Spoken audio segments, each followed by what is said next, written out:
ఈ కంపెనీస్ వీళ్ళు ఎందుకంటే ఈ ప్రోగ్రాంలో 100% ప్లేస్మెంట్ వీళ్ళకి. ఎందులో అండి? ఈ మేము ఇచ్చే ప్రోగ్రాంలో అందరికీ ఉద్యోగాలు ఇచ్చే ఇంతవరకు అయితే ఎప్పుడు ఫాల్ట్ కాలేదు.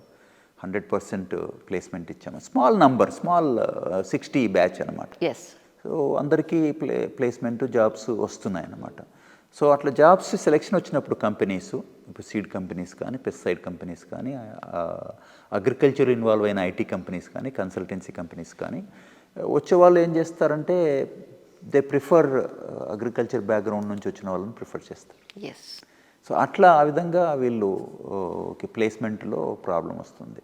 బట్ అటువంటి వాళ్ళు ఇంట్రెస్ట్ ఉంటే కనుక వాళ్ళకై వాళ్ళు ఎంటర్ప్రెన్యూర్షిప్లోకి వెళ్ళే స్కోప్ చాలా ఉంటుంది. ఈ కోర్స్ హెల్ప్ చేస్తుంది.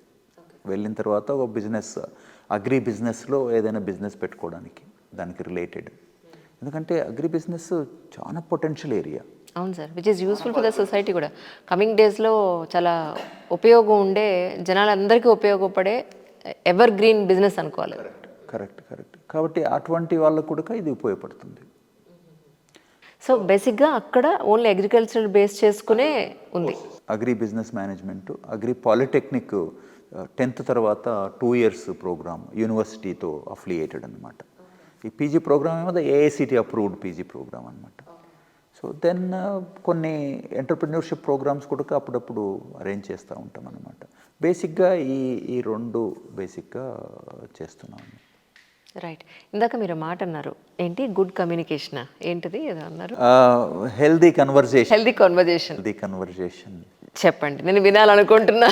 It's a great subject actually. యాక్చువల్గా నేను అక్కడ పీజీ స్టూడెంట్స్కి ఒక కోర్సు నేను చెప్తున్నాను అన్నమాట. Okay. Ethics and values in agri business management అని చెప్పేసి. సో దాంట్లో ఒక టాపిక్ ఏంటంటే ఈ కమ్యూనికేషన్, ఈ ట్రాన్సాక్షన్. ఇప్పుడు మనం మాట్లాడుతున్నాం, మీరు క్వశ్చన్ అడుగుతున్నారు, నేను రిప్లై ఇస్తున్నాను. ట్రాన్సాక్షన్, మీరు ఆ ట్రాన్సాక్షన్ స్టిమ్యులస్ మీరు ఇస్తున్నారు, నేను రెస్పాన్స్ ఇస్తున్నాను అనమాట.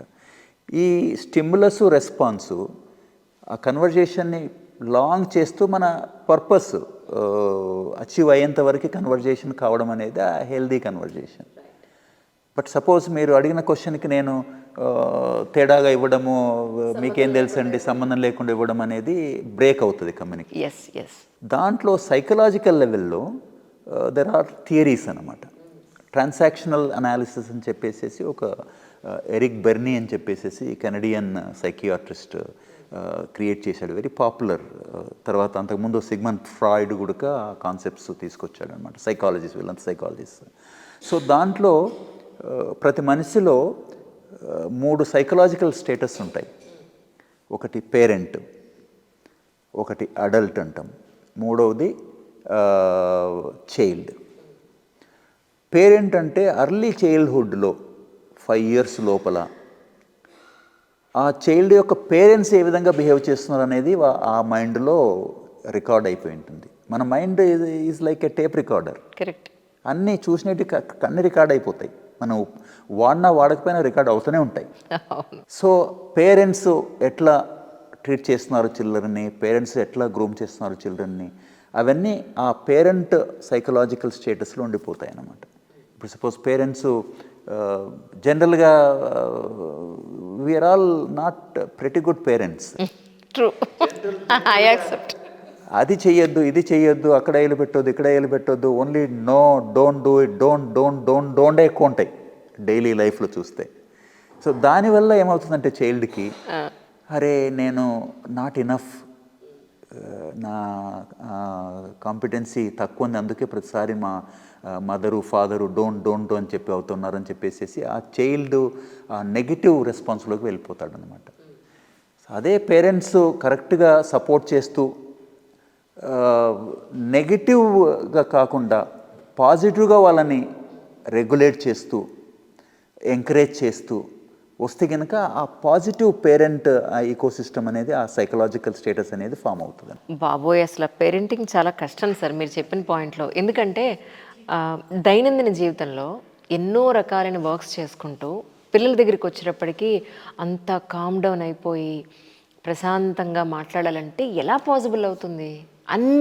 అందరి పాయింట్ ఆఫ్ వ్యూలో ఇన్ జనరలీ మనం చూసుకుంటే ఎవరెవరు ఫైనాన్షియల్ టెన్షన్స్ ఉంటాయి, ఆఫీస్ టెన్షన్స్ ఉంటాయి, హెల్త్ టెన్షన్స్ ఉంటాయి, ఫ్యామిలీ లోపల ఉన్న ఇష్యూస్ ఉంటాయి, ఇవన్నీ పక్కన పెట్టేసి ప్రశాంతంగా ఎలా మాట్లాడతాం? దానికి నా పర్సనల్ అభిప్రాయం ఏంటంటే ఇంతవరకు జరగలేదు, ముందు ముందు జరుగుతుందని చెప్పేసి నేను అనుకుంటాను.